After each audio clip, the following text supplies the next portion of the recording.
हमारे साथ माहिर कानून जाहिद इब्राहिम भी शामिल हो गए हैं। शाजिब साहब, ये नुक्ता हम होगा किसी भी डिबेट में या हुकूमत के लिए भी कि सुन्नी इत्तेहाद काउंसिल का जो केस था कोर्ट में, उसमें तो उन्हें कामयाबी नहीं मिली, उनकी अपीलें भी मुस्तरद हो गई, नशिस्तों का मुतालबा वो कर रहे थे, या फिर जाहिर है तहरीक इंसाफ के इत्तेहादी होने या उनके उनकी एक साथी जमात होने की हैसियत से वो वहाँ मौजूद थे सिर्फ अदालत में।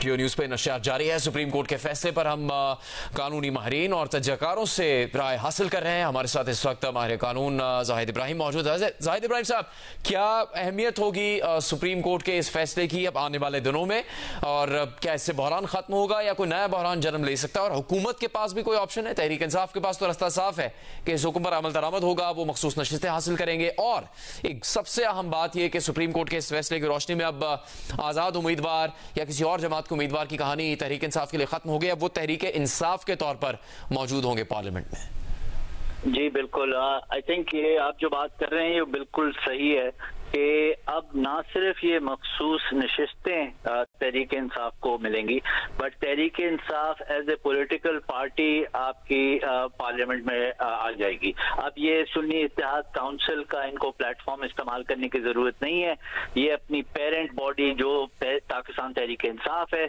उसमें शामिल हो जाएंगे, और सुप्रीम कोर्ट ने उन्हें मौका दिया है।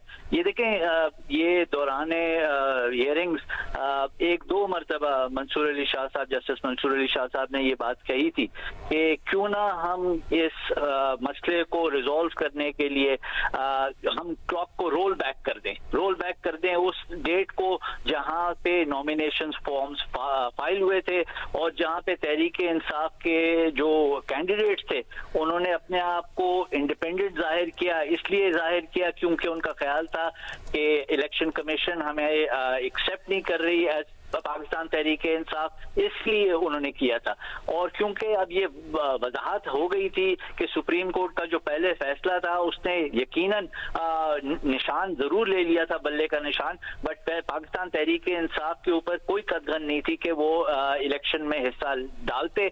और अब सुप्रीम कोर्ट ने उसी को फिर से रिकग्नाइज किया है, अफर्म किया है, और यहाँ सिर्फ ये 8 लोगों का मेजोरिटी फैसला है। मैं तो समझता हूँ कि 11 जजेस का फैसला है, और उन 11 जजेस ने यही कहा है कि जिन लोगों ने अपने आप को at the time of filing nomination papers Pakistan Tehreek Insaf का कैंडिडेट करार दिया था, उनको पाकिस्तान तहरीक इंसाफ का ही सक्सेसफुल कैंडिडेट तस्लीम करना चाहिए, और उस हिसाब से उन्हें जो भी प्रोपोर्शनल रिप्रेजेंटेशन के तहत उनका हक बनता है रिजर्व सीट्स का, उनको दिया जाए।